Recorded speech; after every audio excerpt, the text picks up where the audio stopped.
Hello বন্ধুরা, good morning. তোমরা সবাই কেমন আছো? আশা করছি তোমরা সবাই ভালো আছো, সুস্থ আছো, আর আমরাও ভালো আছি। আমার নতুন একটা ভিডিওতে তোমাদের সবাইকে জানাই অনেক অনেক স্বাগত।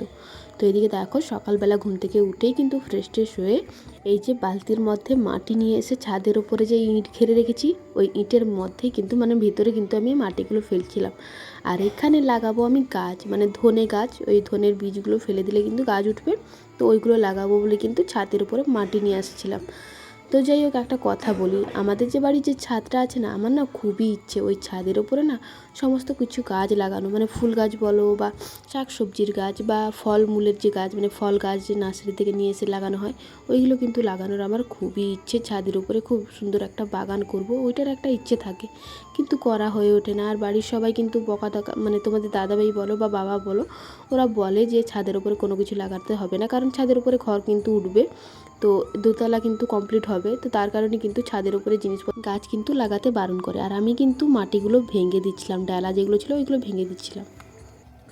দুপুরে রান্নাবান্না কমপ্লিট করে তারপরে এই যে দেখতেই পাচ্ছ, তালের যে শাঁস গজা যেগুলো বলি, ওইগুলোকে কেটে এখন ছাদের উপরে নিয়ে এসেছি খাবো বলে।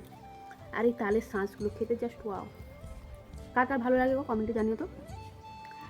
আর এই তালের শাঁসটা কিন্তু কি বলতো, কাঁচা অবস্থায় যতটা ভালো লাগে, আর এরকম শুকিয়ে গেলেও কিন্তু বেশ ততটাই ভালো লাগে খেতে। কিন্তু ভীষণ মিষ্টি হয়েছিল, কি বলতো, শক্ত শক্ত ছিল, বাট খেতে ভীষণ মিষ্টি হয়েছিল আর কি। আর এইগুলো কিন্তু আমাদের বাড়িতে যে পিঠে হয়েছিল না, তালের পিঠে হয়েছিল, ওইগুলো কিন্তু পিঠে বানিয়ে যে ওই যে কাঠগুলো বের করে ওইগুলোকে ফেলে দেওয়া হয়েছিল।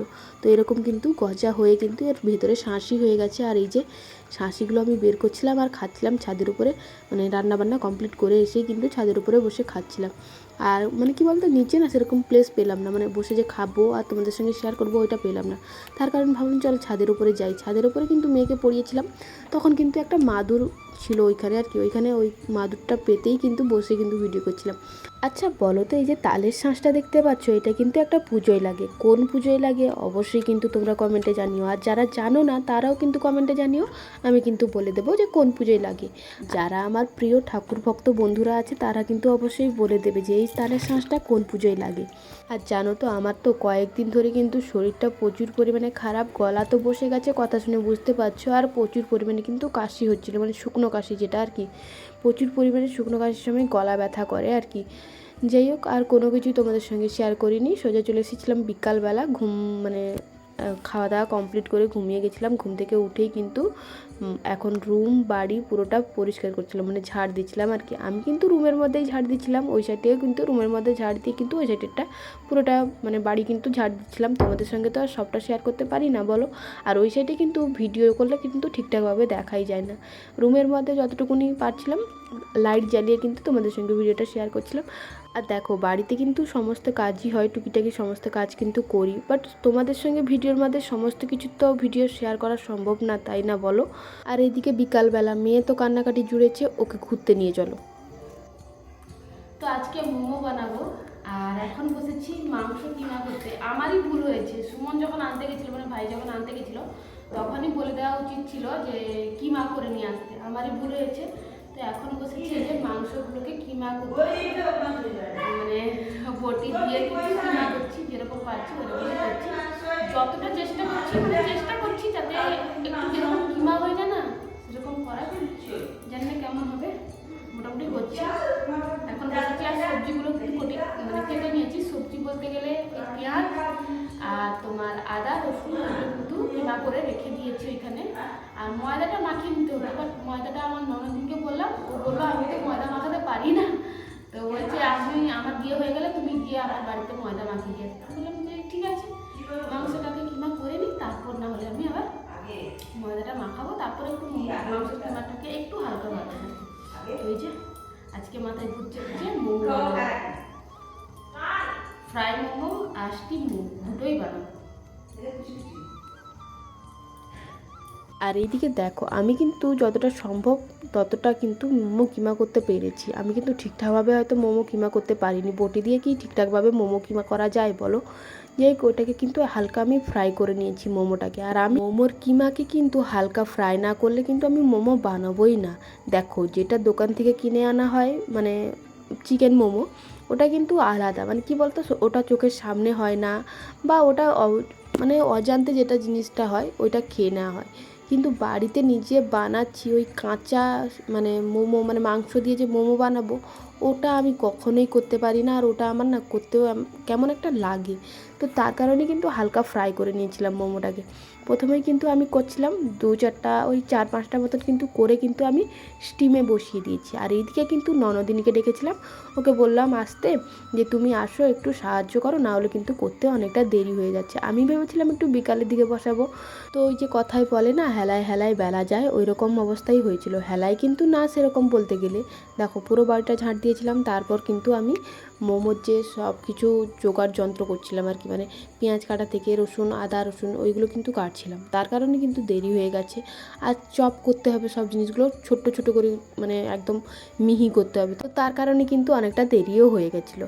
আর এইদিকে দেখো আমার কিন্তু এই সাইডে যে স্টিমে বসিয়েছিলাম বেশ কয়েকটা, ওইগুলো কিন্তু আমার হয়ে গেছে, খুব সুন্দরভাবেই কিন্তু হয়ে গেছে। আর এই যে এইগুলো কিন্তু কাঁচা, এগুলো ননদিনী বানিয়েছে, ওইগুলোকেই কিন্তু বসিয়েছিলাম।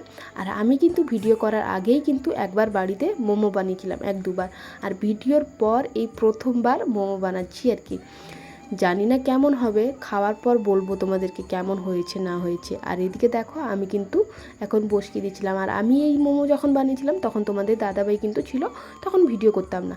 আর সত্যি কথা বলতে গেলে এতটা দেরি হয়েছিল। তারপর থেকে তোমাদের দাদাভাই বলছিল, যে কোনো জিনিসে তোমাদের দাদাভাই বলে যে দোকান থেকে কিনে খাও, দোকান থেকে কিনে খাও, কোনো অসুবিধা নেই, কিন্তু বাড়িতে বানাবে অনেকটা টাইম লাগবে, ঝুটঝামালি আছে, থালা বাসন কত কিছু বেরোবে, ওইগুলো করার দরকার নেই কোনো কিছু। আর দেখো যখন তোমাদের দাদাভাই বাইরে থেকে বাড়িতে আসে তখন তো ইচ্ছে করে যে প্রিয় মানুষটাকে নিজের হাতে কিছু বানিয়ে খাওয়াই, কিন্তু ও তো শুনবে না। ও বলে যে দোকান থেকে কিনে নিয়ে আসবো, ঠিক আছে, কিন্তু বানাতে হবে না এত ঝুটঝামালি করে। যাই হোক, আমরা তো সবাই মোমো খাবো, দিদা আর বাবা কিন্তু মোমো খাবে না। মানে মাংস তো আমার বাবা একদমই ছুঁয়ে না, শ্বশুরমশাই। তো তার কারণেই কিন্তু এই যে পাঁপড়গুলো ছিল ওইগুলোকে কিন্তু ভেজে দিয়েছি, কারণ আমরা খাবো। আর ওই দুজন মানুষকে তাকিয়ে থাকবে, তাকিয়ে না থাকলে ওরা যদিও না খায়, কিন্তু বাড়িতে সবাই মিলে খাবো কিছু জিনিস, আর কিছু জিনিস ওরা বসে থাকবে। তো তার কারণে কিন্তু ওদের জন্য এই যে দেখতেই পাচ্ছ পাঁপড় ভেজে দিয়েছিলাম। পাঁপড় ভাজার পর কিন্তু আমি যে এই যে দেখতেই পাচ্ছ মোমো বেশ কয়েকটা ছিল, ওইগুলোকে একটু ফ্রাই করছিলাম। কারণ আমার যে মানে দেওর, মানে সুমন দেওর, ও বলছিল যে ফ্রাই মোমো খাবে আর কি। তার কারণেই কিন্তু আমি একটু ফ্রাই করে নিচ্ছিলাম মোমোগুলোকে।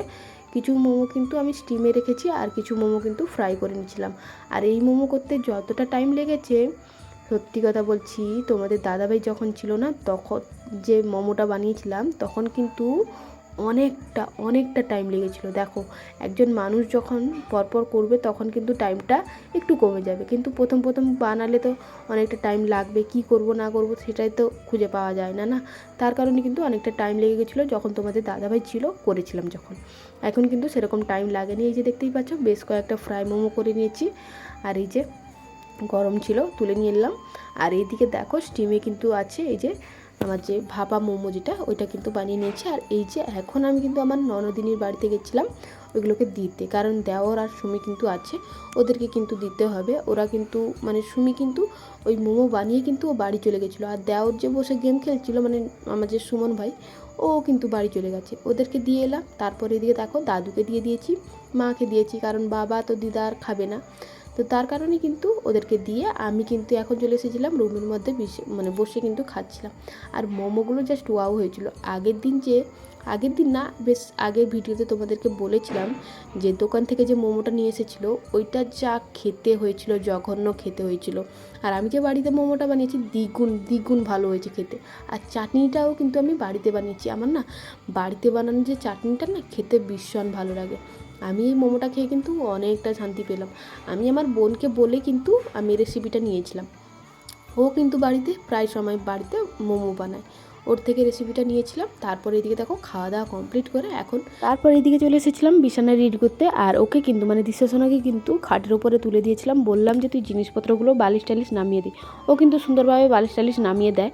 তো নামিয়ে দেওয়ার পর এদিকে দেখো আমি কিন্তু ঝাঁটা দিয়ে ভালো করে ঝেড়ে দিচ্ছিলাম। আর দিশাসোনাকে কিন্তু অল্প করে একটু ভাত খাইয়ে দিয়েছিলাম, কারণ ও তো মোমো খেলোই না, তার কারণে কিন্তু অল্প করে ভাত খাইয়ে দিয়েছিলাম। আর আমি মোমো খেয়েছি আর ভাত খেতে পারবো না, মোমোটা খেয়েছি একটু দেরি করে, কারণ ভাত খাবো না বলে। তো কাল একটা ভিডিওতে একজন কমেন্ট করেছিল যে দিদিভাই তোমার ভিডিওতে আমার নামটা নিও, তো তোমার নামটা এই ভিডিওতে নিলাম, রোমা দাস। হাই রোমা দাস, তোমার নামটা এই ভিডিওতে নিলাম। তো চলো সবাইকে টাটা বাই বাই, আজকের ভিডিওটা এই পর্যন্ত।